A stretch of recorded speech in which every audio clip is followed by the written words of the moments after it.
Like, do what I could, like, like, do what I should, like, do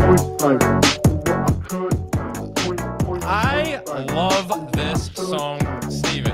It is the Live Reality Games Podcast. I'm Daniel Ball. He's Steven Stewart. And we're going to break down all things Survivor 47, Episode 8. But for a couple of seconds, we're just going to groove.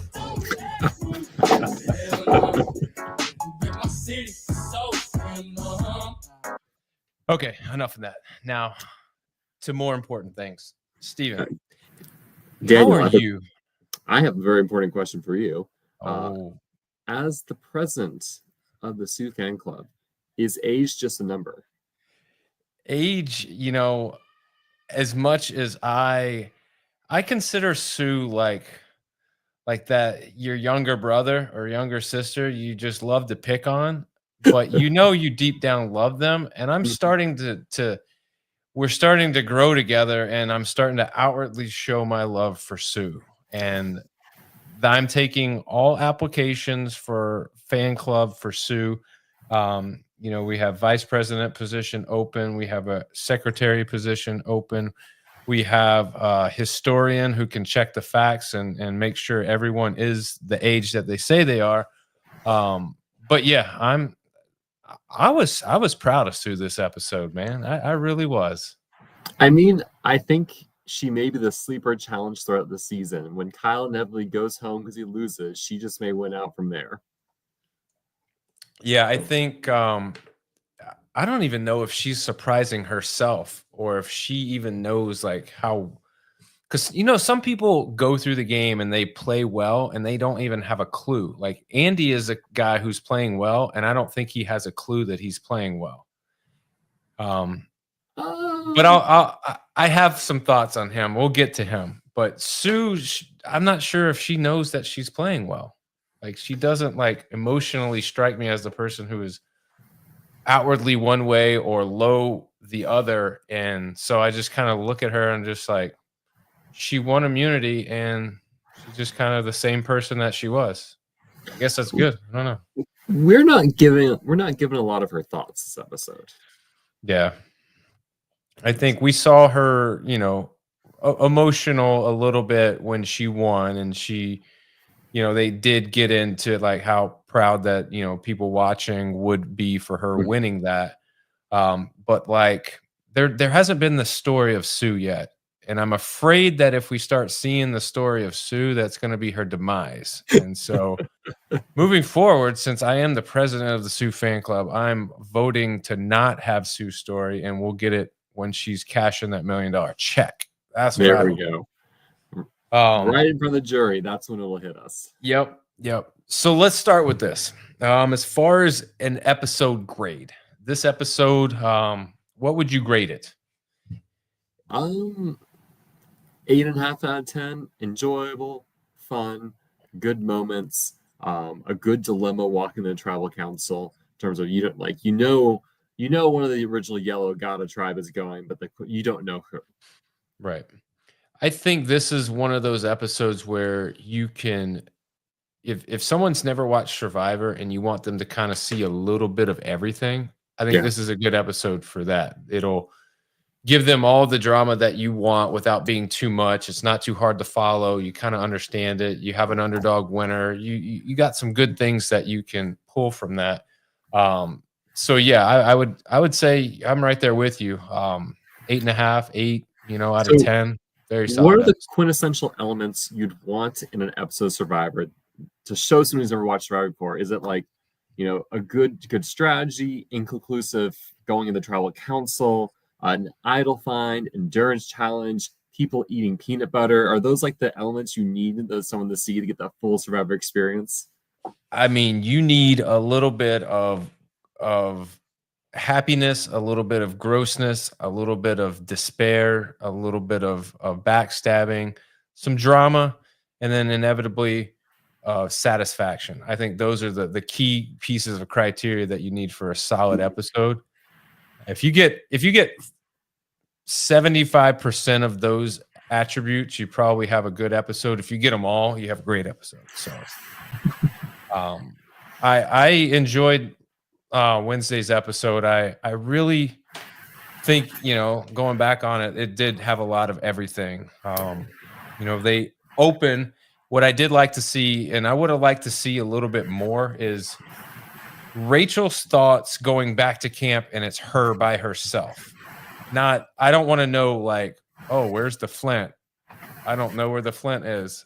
No, like tell me like give me some raw emotions, like lay it out there for me. Don't just give me the what you're looking for in the moment. And I would like to have seen more of that, but it was like almost immediate that the rest of the group comes in. It makes you wonder how much is she there for, like 5 minutes, 10 minutes? Like I wonder what that period is between her arriving and waiting, then everyone else arriving.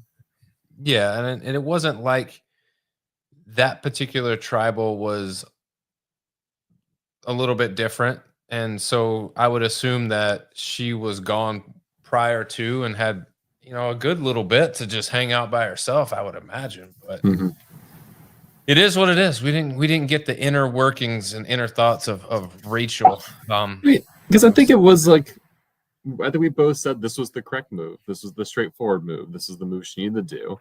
And we heard some confirmation. Granted, it was like Sue saying like, yeah, no, she would have gone home, right? Yeah. Granted, I think the question would have been more from Kyle, like where was Kyle going to vote? But we don't know that. We never hear that. Yeah. Rachel, so we talked last week. Well, what is Saul gonna do? Is he gonna be the guy that holds it to his vest and keeps that secret internally and uses it down the road or even at all? But 22 seconds into the episode, we get Saul talking to Rachel and telling her that he was the one that played that for her, which, okay, I get it. At some point, I think it's beneficial for him to tell her that. She's obviously happy, but she's still a little thrown off about him and why he played it and what is his actual motives.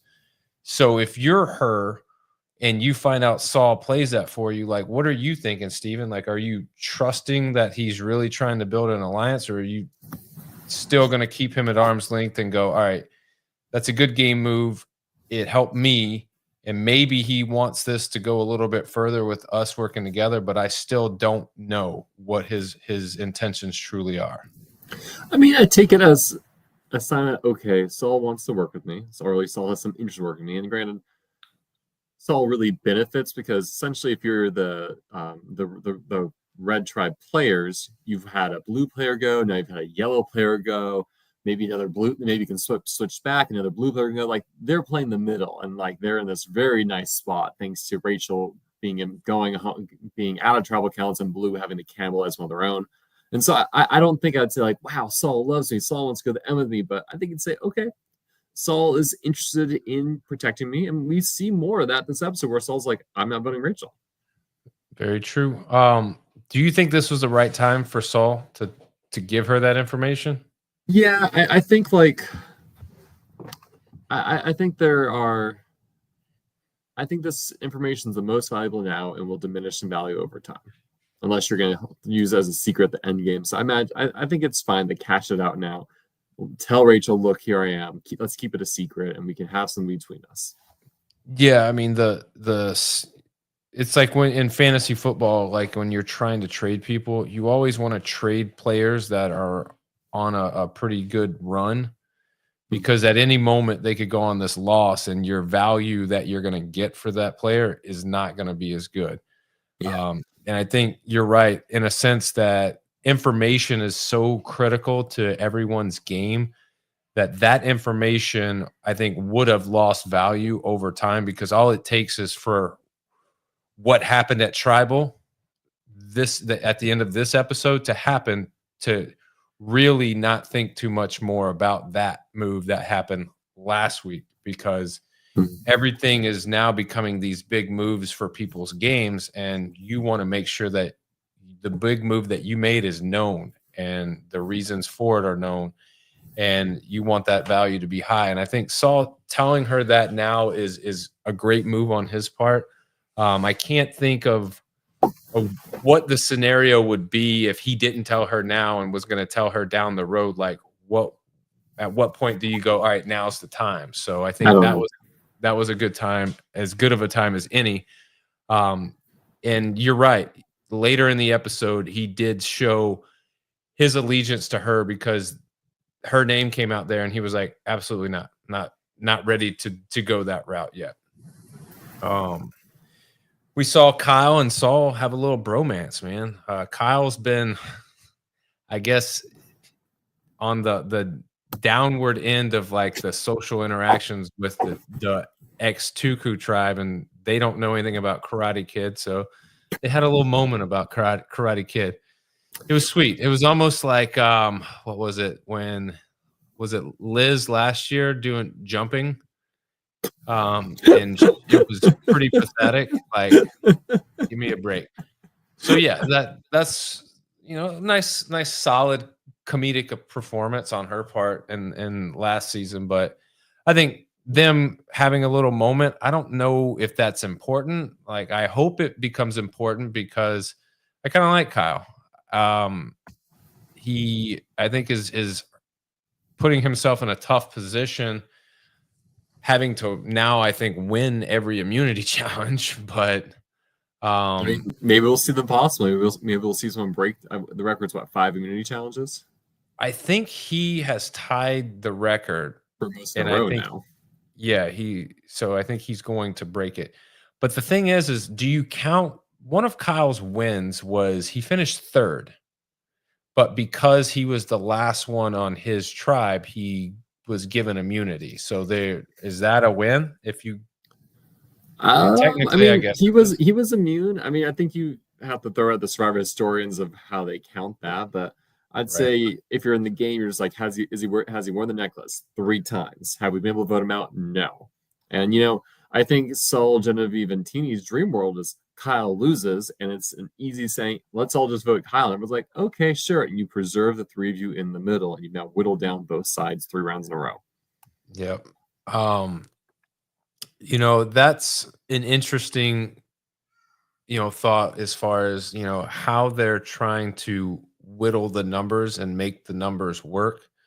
I guess I'll talk to you about Teeny. Teeny is really playing a lot of both sides here. I feel like she's having conversations with former Gata, former Tuku, and she's got the Lavo people with her. And it seems as though Teeny's the one person who kind of floats in the middle. Not that she is playing like, I think she's convinced who she's going to move forward with.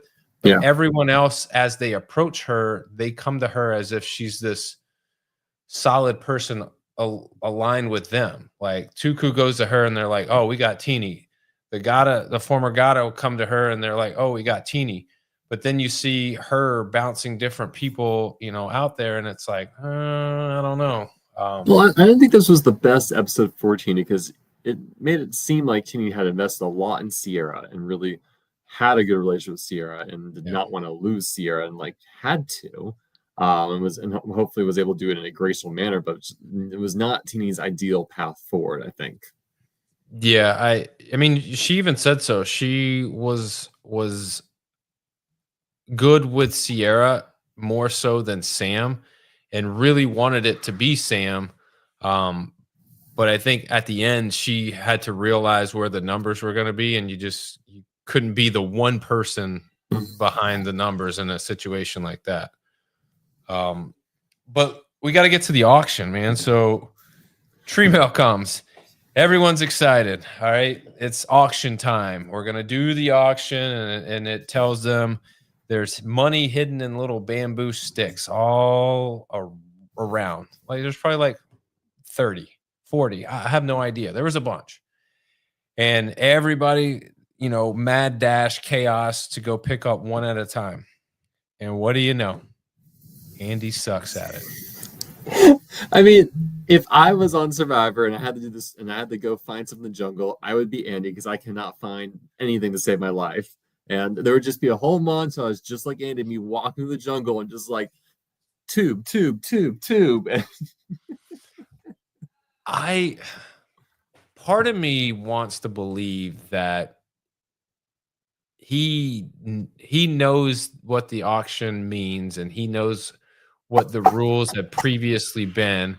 And so coming into the game, he was like, if we have an auction, I'm not even going to try, because I want to make sure I secure my vote. And I know if I have zero money, then I won't be at any risk of having any money left over. And so part of me if he thinks it was said strategy. that, I would have been very fascinated to hear that, but we didn't hear him say that. We just saw him look very sad. Yeah. And it was me going to, like, anytime Andy does something, and because he's every week he's still here, I always in the back of my head think, man, this guy's playing me. I think he's a terrible player, but he's still there. So I think he's playing me to believe that he's bad. So in the back of my mind, I always got to keep that, what would a really good player do right now? And I think that would be a move that, a pretty decent player would come up, like a strategy move that a decent player might come up with. Now, it's not the move I would make. I'd be out there like Sierra trying to collect as much dough as possible. And I would bid it all on the very first item and just be done. You don't need to even bid on the very first item. You can bid on the first 5 with no worries, right? Very true. Very true. One thing that was interesting, did you catch that the players know how many tubes of cash are out there? I guess they do, because when they came back, they were like, oh, that's it. There's no more out there. We've got them all. And I'm like, so I guess maybe they were like, hey, there's 30 tubes out there. Yeah. Or something like that. Yeah. And so once they hit that number, they're done. And because you even hear them say, hey, we're halfway through, you gotta get a sense they have an idea of how many are out there. So I thought that was really interesting. I mean, I want to step back. Overall, do you like this approach to the auction where players have to find the money? They don't start with the even amount, that there is a penalty for the person with the most money left over at the end of the auction, whatever that may be. I don't necessarily dislike that. I dislike the ability to share money, the ability to give people items and share food and things like that. I like to know, like, who's sharing with who. Like, it just gives me a little bit, as a viewer, more insight to who people are aligned with. Like, if I'm sharing my food with Gabe, I'm like, well, why is he sharing food with Gabe? Which we'll talk about. Which, I mean, who I'm sharing my food with, Sue. Me and Sue. What's your thought on are you a fan of the auction, or is this something where, like, we went for a while without having it, then we got it back? Is it something now, knowing that we can do this without the auction? Is it something that you would prefer to have in the game, or something that you could just like, yeah, whatever, if it's there, great, if it's not, then... I love a good survivor auction. I think it's a lot of fun. I just don't think you need to put the penalty into it to force people to spend money, right? I think all you have to say is there are no advantages up for grabs. Auction can end at any time. I think people would then spend their money in a more natural way. You'd have more of an auction versus like the people with the highest value just outbidding each round over round over round in an effort to lose their money. You can almost, in a sense, if the very first person does that on the very first item, you can almost strategically place the items predictably. Like, who's going to get what based on the amount of money they have, because they're going to just risk all their money for the next item. Or what they should do is they should make the items go from awful to good, right? So have the items scale over time. So yeah, you can lose your money immediately, but you're starting with fish eyes to a coconut to a small bowl of rice to like nothing. Like make it so like the first 5 items low quality, next 5 items medium quality, the last 5 items really good. Will you get there? I don't know. Yeah, I think that would help too. You don't even necessarily, like, you don't have to like tier it any kind of way. You could just make sure there are terrible items at the very beginning out the gate to put like let's say you did 3 terrible items in a row. Mhm. Now you're putting some doubt into people's heads on whether they should even spend their money on certain items moving forward. Now you have some, thought as to, no, I'm not going to bid on this item. I'm going to hold tight. And then, I I don't mean, Jeff should just like have an empty plate saying, "Look, there's nothing. Who's bidding for it?" yeah. I mean, if honestly, I think knowing the criteria for the auction and the person with the highest amount of money, if you did that, I think somebody would bet all their money Yeah. just to make sure that they were good and they kept their vote. You Yeah, know? I mean, Mazza has a comment saying they should put prices on the items, and that we kind of saw that with like buy some grubs, get a breakfast out of it as a chaser. I think that was end up being a bad move for Sam because you need to just blow your money all at once. You can't do it in small increments. Right. What did you think about them buying items that then gave them money back in return? Funny. Yeah. It's basically like Jeff Probst and co realizing, okay, people are trying to throw money away. Here, have money back. And then, again, that's why I think you don't need to have the disadvantage at the very end. Just make it so, hey, there's an advantage, but you won't know it until you buy the item, whether it's there or not. Right? Or don't even tell them that. I love the discovery of Sarah, like, there's a scroll in my fry. Or you think of like, again, past Survivor seasons in Australia, they do really creative things with their auctions to get the advantages on the game. I think we're too worried. I don't think we need to have this aspect, though. It's not the worst. I think if they do keep it, I would appreciate more tinkering with it in the future. Yeah. I think it's something that can definitely be changed to, it can either go back to the original way that it was, or you can modify the current version. But I do think it can improve. Yeah. As the president of the Sioux fan club, I would say we should have gave more like toiletry items like lotions and face creams and Botox. Where's the bathtub? Yeah, where's the bathtub where I can, eat my burger in the bath? Like, come on, right there. So I saw this on Reddit. There's apparently a margarita curse in effect. Have you heard of this? So the past four people players that got margaritas were voted off. Sierra was one of them. It started with like Jen. I think Jen and Worlds Apart. Whoever, I think Sydney in season 45, and one other person who got the margarita all went home the same episode.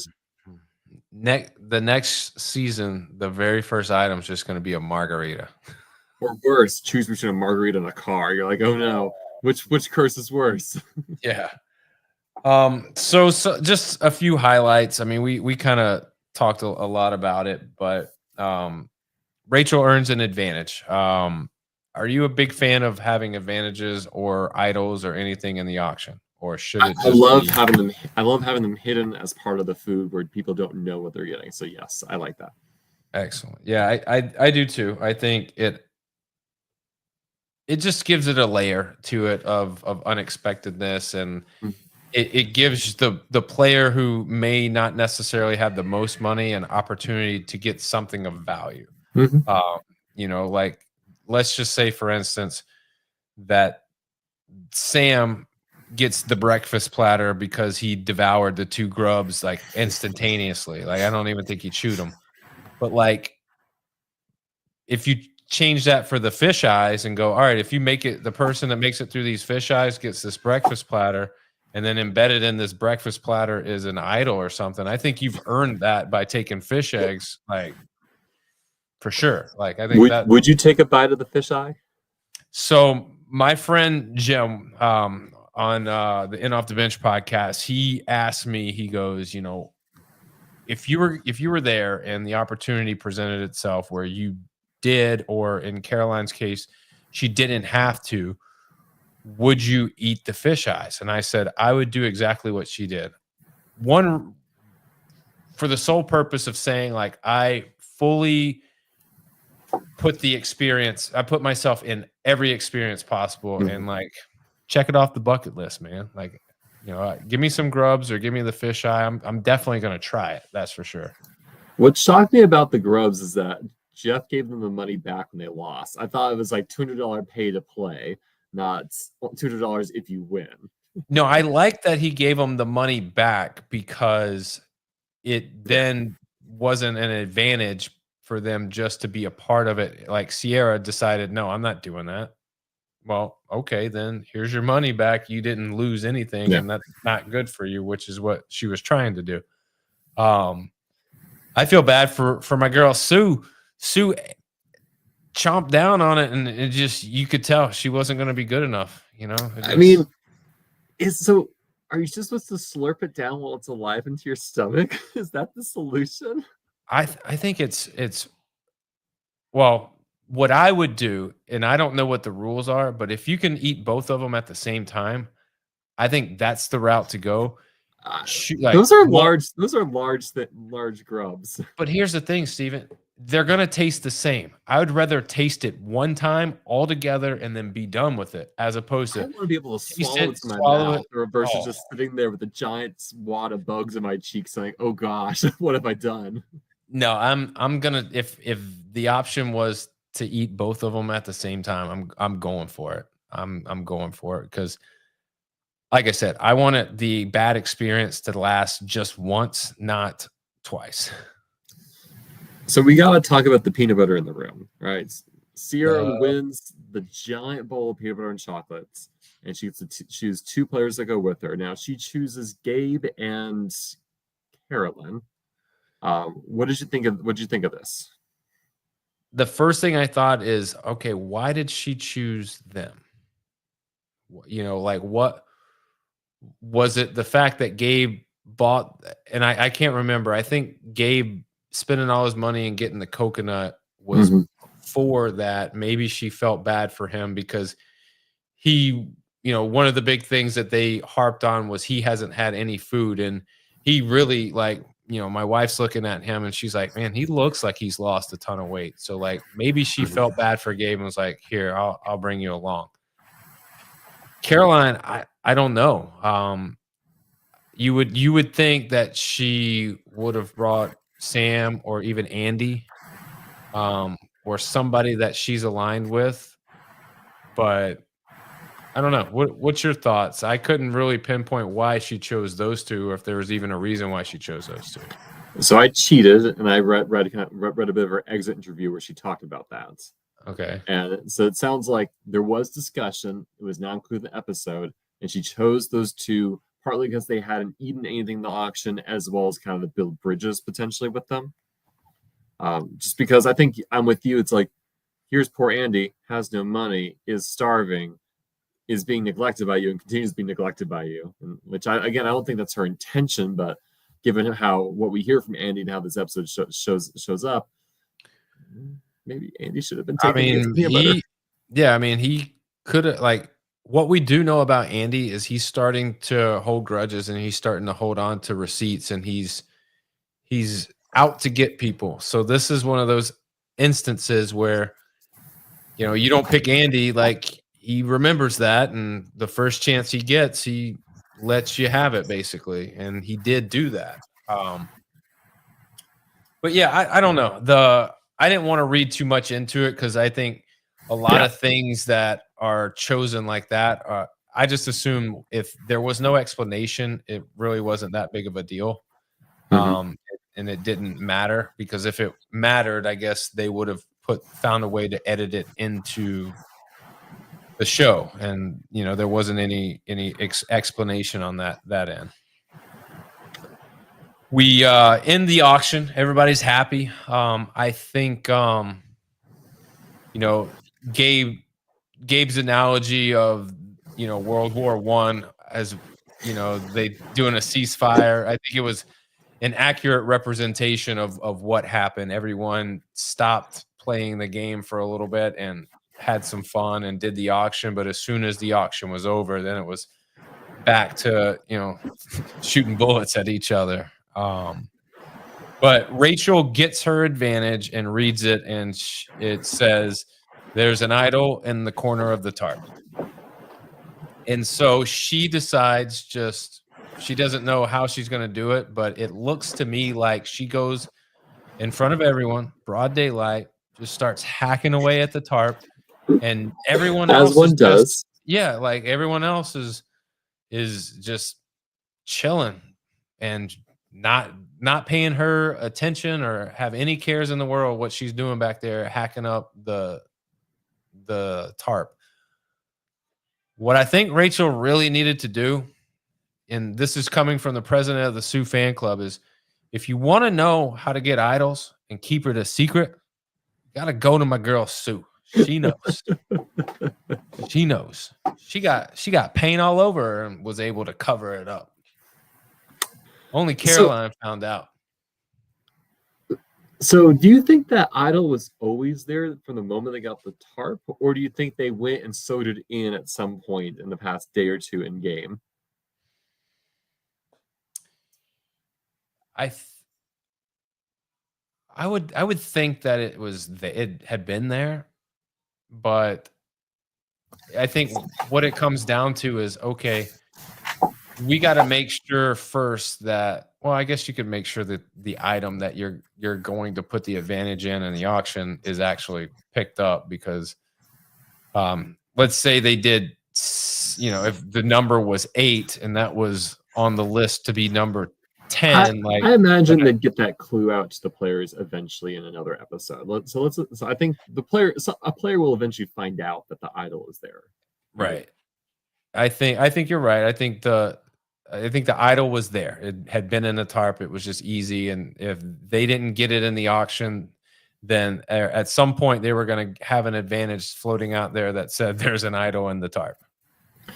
So I don't think, and this is me, and I'm not, I would say I'm not the greatest at idol hunting or finding an idol.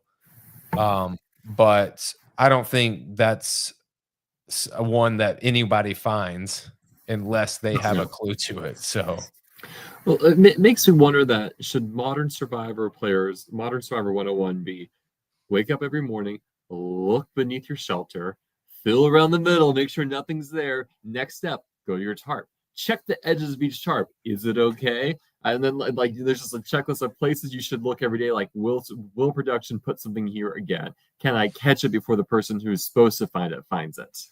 Well, just think of this narrative. All right. Rachel, last tribal, tells everybody she opened her bag and there was just this advantage that someone gifted her. And when she plays this idol, she's going to tell people, I just found it in the corner of the tarp. I mean, she's the luckiest player ever. But I mean, shout out to her. She bought the right item. It had the clue. She was able to just go.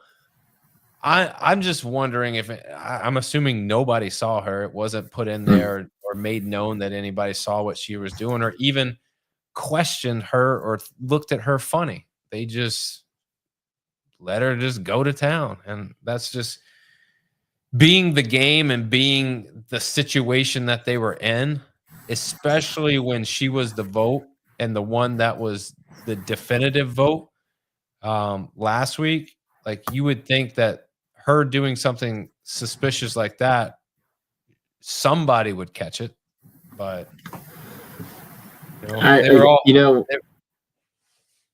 there's a lot of daytime for stuff to happen. I don't think you can watch people like a hawk every moment. All right, Sam goes to the bathroom 1 second and he finds a beware advantage. Stuff like that happens. But stuff like hacking at the tarp while you're sitting under it, that is wild to me. I guess they were comatose from all the food that they ate, and they were just in such a euphoric state that they didn't want their vibe killed by thinking that somebody was playing the game. Mm-hmm. So Genevieve knows Teeny's trying to align with former GATA members. She thinks with Tuku that they can make a move and target one of the former GATA members. So you see Genevieve and Teeny, Lavo players who obviously, are having conversations. They're good with each other. you know, Teeny wants to make a move on, on Tuku, but Genevieve thinks that they should go after Gata.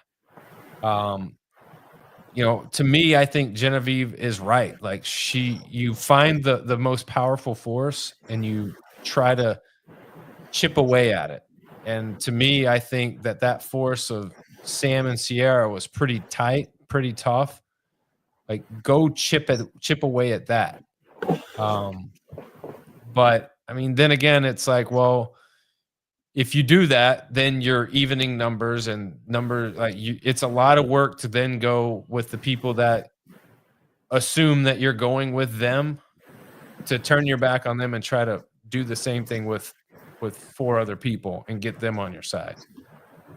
So I don't know what the thought process was as far as who are we aligning with, but for you, who's better to align with? Would it have been Sam, Sierra, Andy, or is it, Caroline, Sue, Gabe, and Kyle?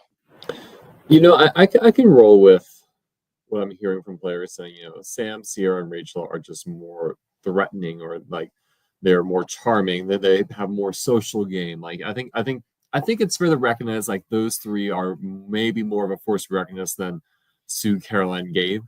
And Right. Both sides there's Andy for Gata, there's Kyle for Tuku. So both sides have kind of a player who's a little bit more on the outs. Andy definitely more on the outs. So I feel like I could swing either way. I do think that I would have liked to have taken out Rachel here, because then you leave this big duo that's a juicy target, versus now the duo is broken, so it's maybe more easy to like lose focus on them. But who knows? Well, they go to a challenge. They just a simple challenge. We've seen it before. You hold on to the handle. A lot of grip strength. You're holding on to a bucket that is a quarter of your original body weight, and I'd suck at this.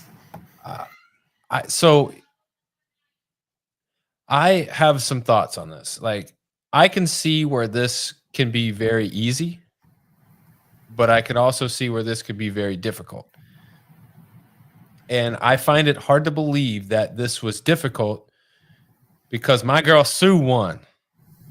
And she doesn't strike me, being 72 years old, as the pinnacle of strength of the Survivor 47. She's brawny, though. She is surprisingly brawny.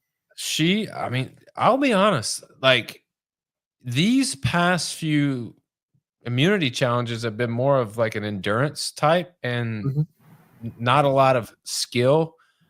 And she's been right there. Like, I am the president of the Sioux fan club for a reason, because she shows me something every week. And this week was no different. She ends up winning. She was a female winner. Kyle was the male winner. And, what does this mean for Kyle? Kyle now is being marked as a guy who is, physically threatening in these immunity challenges and has won 3 in a row.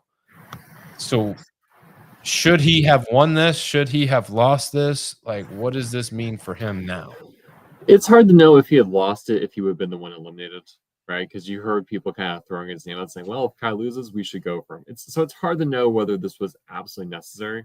But he's kind of in that spot where Joe England always was, where Joe England was like, when I lose, what happens then? Right? And Joe, I think in Second Chance, was able to stave that off for a round that was limited afterwards.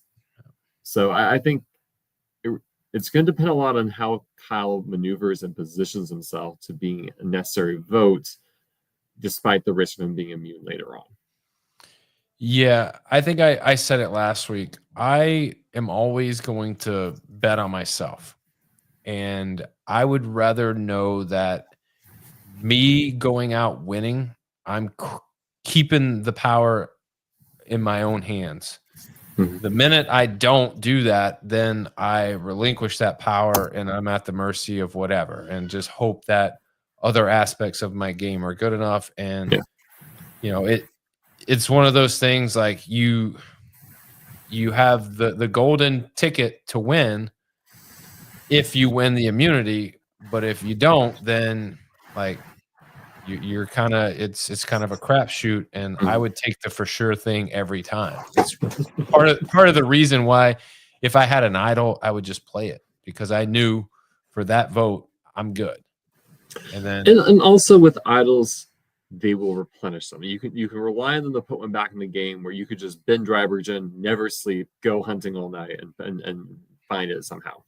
and then you never find it, and you look for it always, and it's never there because somebody hasn't played it. And we'll never know because it never makes the air. Right, Sue with your idol, just in our pocket, just hanging out for the right moment. So it then the social the fury starts. So they come back from the challenge. Sam's pitches Gabe to Genevieve, Sierra, Teeny, Rachel. Sierra tells Andy,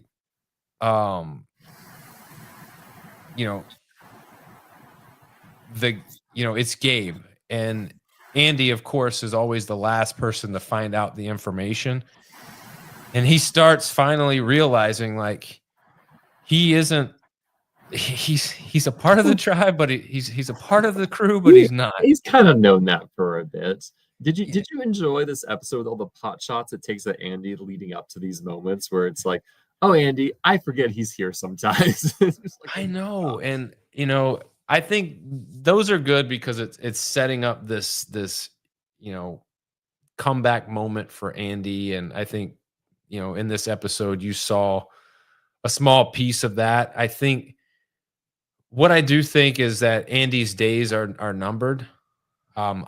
He might make I don't think so. I just don't see it.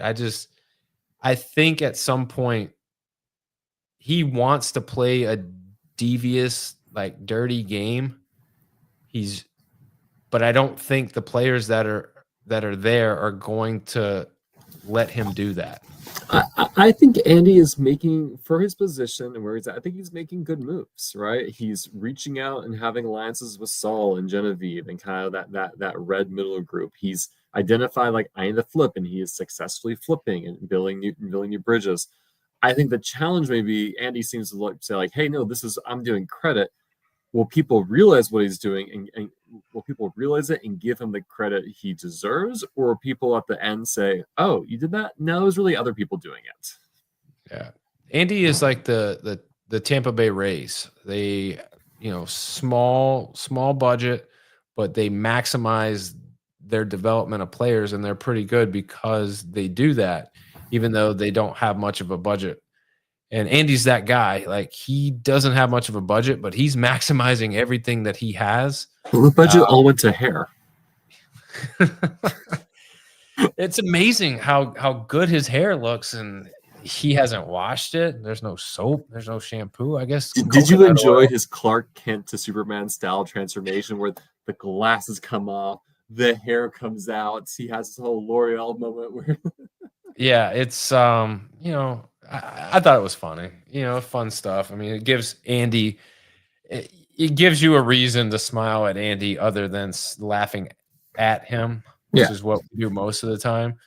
And when he's been such like you said, people taking pop shots at him the whole episode, like it was good for him to have that little moment, Yeah, I'm hoping that with Sierra being out and Andy kind of having made new forays into other alliances and groups, that he kind of comes into himself and therefore can kind of play less inhibited. And people can realize like, oh man, he's changed since that day 3 meltdown we saw. Right. I don't think it helps me when you hear him kind of like, no one talks to me. No, I don't know what's going on. Like that's like, and maybe that's just something he was doing for Sierra and Sam. So I don't know.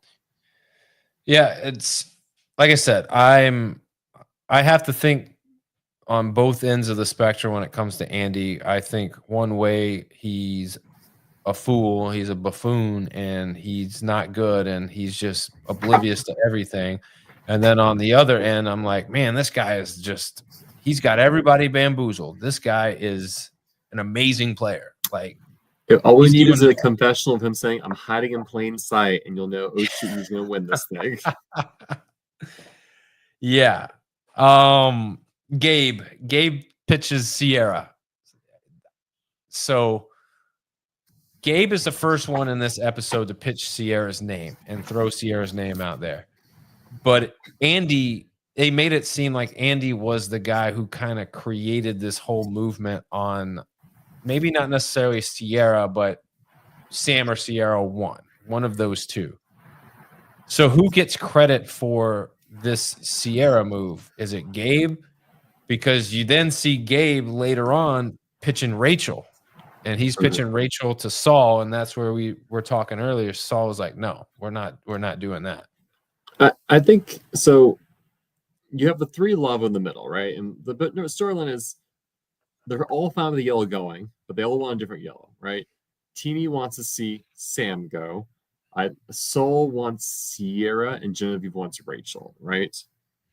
And so I think of the three, it seems that Soul kind of won out in the end with Sierra going home. I don't know if you can give him all the credits, but definitely I think he's gonna. That's something he can feather. Say, hey, I protected Rachel, I pushed Sierra, and I got my way. What are you? So okay, if that's very valid. But what does that mean for Saul's game moving forward? Because eventually, people are going to see him protecting Rachel, and if I'm Genevieve and I'm Teeny, I'm like, look, man, it's either us or her. Like, what's it gonna be? I don't think you need to worry about that long term, right? Because I think, let's say next round everyone unites against Gata again, right? Rachel plays her idol, Sam goes home. Now it's 4 blue, 3 red, 2 yellow. The red and yellow at that point maybe look to flip on blue and say, hey, we don't like you almost having majority in the game. Let's take one of you out, right? And so at that point, Rachel and Andy can kind of parlay the new position. Blue's kind of chipped away, and then the game starts becoming much more open, where old initial tribe lines kind of fall apart. Makes sense. Rachel and Sierra start reading the room, and something Sierra didn't do when Rachel was cutting into the tarp, but this is something that now they're realizing it's just Rachel and Sierra at the camp. Nobody else is around. They're all scrambling. So they're wondering, all right, well, the plan that they thought was the plan is something different happening. So they were getting this feeling that something was up. And boy, was it. Something was up. So we go to tribal, and what we do know going into tribal is that Rachel has an idol, Sue has an idol, Sam doesn't have a vote. Those are the 3 things that we know. Everything that has happened prior to tribal, and this is behind the velvet rope. This is things that only the president of the Sue fan club would know. I knew Sue wasn't playing her idol just because her name wasn't out there. Like, and she was immune. Yeah, she's good. She has immunity. But Rachel, on the other hand, she was very confident, I think, prior to tribal starting. But then as her and Sierra started seeing divisions at camp, I think playing the idol became a possibility. But Sierra never once thought she was in jeopardy, I don't think.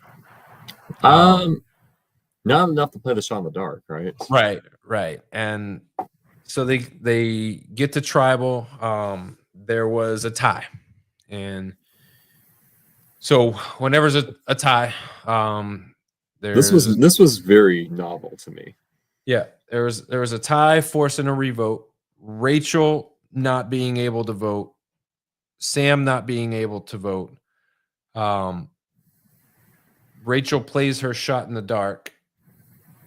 Let's start there. Rachel plays her shot in the dark. On the surface, what's your initial reaction when she goes, all right, this is what I'm going to do, Jeff? Did you think she was going to play the idol, And that was a surprise to you that she went with the shot in the dark.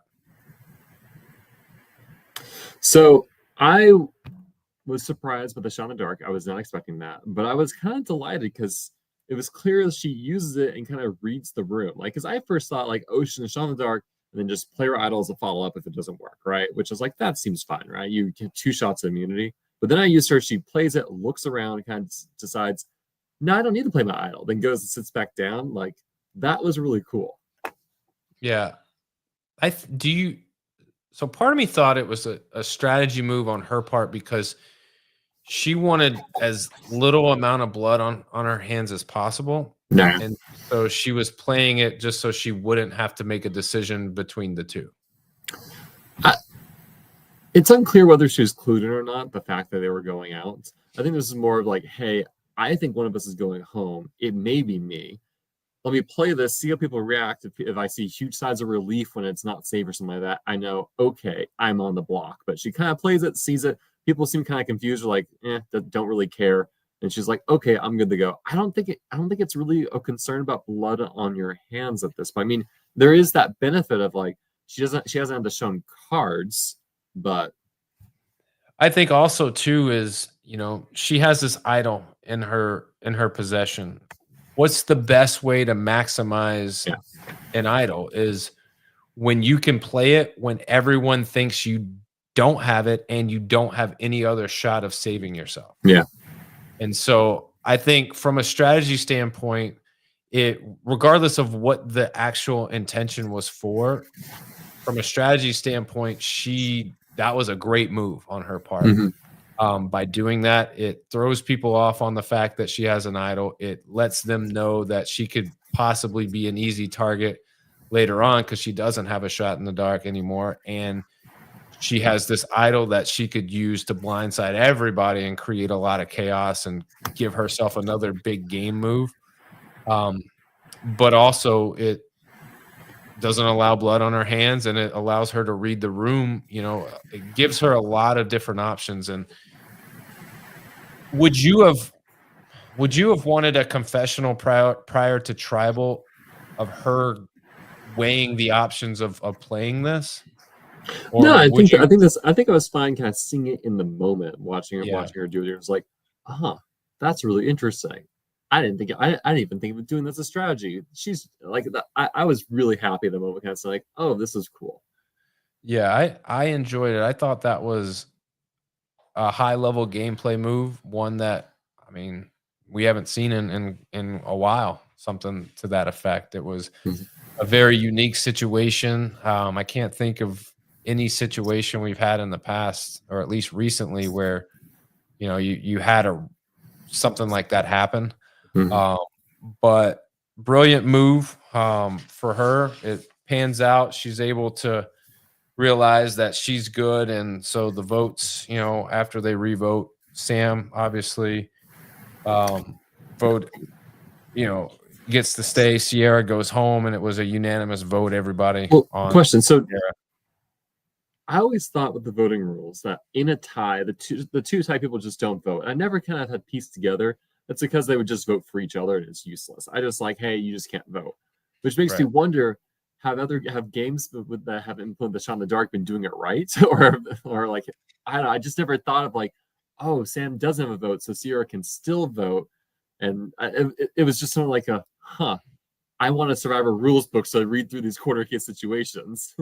Well, this is one of those rules where I'm not the sharpest tool in the box, but when he reads the rule, I have to stop and think about it. Like and I think it's just because it's such a one-off situation where you're like, wait a minute, let me figure out how this works. It's very easy once you realize it, but now when he's just verbalizing it, I'm like, what does this even mean? Oh my God, like what's happening? I'm so confused, but obviously it worked out to Sam's benefit, even though he didn't have a vote. Would you say that Sierra was the right one, or do you think like I said earlier, I think Rachel would have been the better choice. Now, granted, Rachel likely would put her idol all have been for naught, but I think Rachel would have been the better choice because it keeps this power couple, keeps the attention on Sam and Sierra, helps if you want to keep your lines together, keep focused on Gata, you have this great target there. I think now that they're all kind of more separated, I think it'll be easier for people to kind of look back at that blue Tuku tribe. It's like, yeah, I guess it's your turn to go home now. Yeah, I'm glad she didn't play the idol, because had she played the idol, I still think it would have ended up the way that it did. I think they wouldn't have been able to vote for Rachel. They would have had to go between the other two, and it probably would have panned out to be the exact same. And that's just my thought. But not having her play it, I think, sets her up for a good position moving forward. What I would ask is, okay, so what is Rachel's next move? She now does she think that she's good? Take the idol away, or she's got to be able to go, all right, like that's one of the former Gatas, and it seemed as though it was either Sierra or Sam. So now insert me in there, and it's either me or Sam. Yeah, I would go into the next round assuming I'm going to be targeted. I'm likely going to play my idol, and things will change at final 9. I will, and like because most likely, unless this other 7 will stay together, they're going to need me in my vote. So what's Sam's next move? Because it seems like his chaos apparently, which sounds like aggressive to get voted out. Yeah, I mean, in the next episode preview, Sam says he's going to turn the game around, and I don't know what he means by that. The only thing that could turn his game around is if he got on the Sue bandwagon, baby. I mean, go pledge fuel to the Sue. Maybe she feels bad and brings him under her wing and carries Sam to the end as an easy vote. Maybe. I mean, you got, Gabe and Sue are there together, and then Sam could be a third and get one more and might be in good shape. But I don't know what he means by that, because he's so far down on like he's in a hole. He's got to get himself out. But he seemed in this preview like he was very confident, like something was going to happen. Mm-hmm. They did mention in the preview a blindside on Saul. And then Kyle's name was mentioned again in the preview for next week. Which, like, is that a spoiler that Kyle doesn't win immunity? Yeah, it's like, wait a minute. I'm just now realizing, yeah, I think it is a spoiler. I mean, maybe I don't know. But also in true Survivor, like next token Survivor fashion, any names thrown out are probably safe. Right. Kyle is a guy that I hope is able to not win immunity and still stay in the game, because I just think there are bigger issues, because at some point they're going to stop being like these endurance or balance challenges. It's got to be something like, I don't know. This is modern Survivor merge challenges. We do a lot of balance challenges. Yeah, true. Winners, losers from the episode. Who you got? Winners, Rachel, Andy, Gabe. Losers, Sierra, Sam. Yeah, I think Andy is a clear winner in this episode. I think Rachel is a winner just for the ability to potentially be there another week. Losers of this episode, I didn't see a whole lot from Caroline. And not that she's a loser in this episode. I'm just saying we've seen her, grow her stock in this game week after week. And this past week was an episode where I didn't really see her move forward. She was probably a net neutral, which sometimes you got to be that. So I wouldn't say she was a loser. I just say she didn't really gain much. I would say that the whole former Tuku tribe really didn't gain a whole lot. They didn't go home. they're able to take out one of the enemies. It's not going to last forever. Yeah, I think a mix of some sort, something's going to happen, and people are going to have to start. We talked about last week. At some point, you have to start working on who are you going to try to take to the end with you? Who can you beat? Who is a compelling story where you don't want to go against them, and how do you maneuver them out of the game? And I think maybe not. I think once you get down to like 7 or 8, that's when you start seeing those bigger moves of Gotta turn to my divisions. allies. Gotta make my name for myself. Big move, big Yep. move, big move, bad move, big move, something like that. Yeah, unless you're D and you just want to take the same people that you were aligned with the whole way, just because your game is better than theirs. I mean, she basically carried Austin, and it showed. But here's what we got.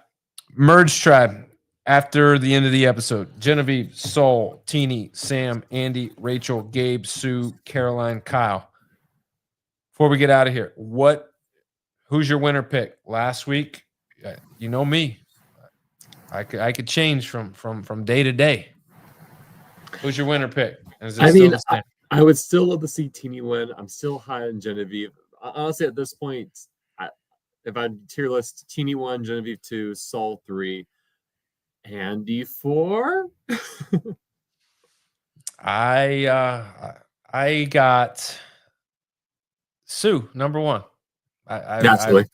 Naturally, Sue fan club president, CEO. If you want to be a member of the club, just let me know. Hit me up. I will make sure you get the application. It's a very small fee, and it goes straight to the campaign efforts for Sue for winner of Survivor 47. It's either Sue and then Genevieve and Andy. I think Andy's playing a pretty good game. I don't like him, and that's the thing. I don't have to like him. I wasn't a Gabler fan, and guess what? He won. He still won anyways. Yep, and donated all his money. So there's that. Good episode. Plug or promote. What we got? Not much going on my end in terms of live reality games, but take a look at some of the other recent podcasts. There's a group that does a ton of Australian live reality game coverage, and they produce some pretty good content. The Orca Pod. Oh, the Orca Pod. Check that out. Live reality game casting on Instagram. If you want to find out where games are and when they're happening and how to apply, there it is. Boom. Instagram. For me, some people have asked, hey, do you do another podcast? I do another podcast, In Off the Bench podcast. Shameless plug. If you want to know more about the president of the Sue fan club, you can check me out on In Off the Bench podcast. I'll be talking about the president of Sue fan club. I'll be talking about Sue. I'll be talking about everything that has to do with that fan club, because Sue, you're my number 1. Let's do it. Steven, appreciate you, man. Don't work too hard, and we will catch you next week, buddy. Sounds like a plan. Thank you, Daniel. Thank you, everyone, for tuning in. Yep.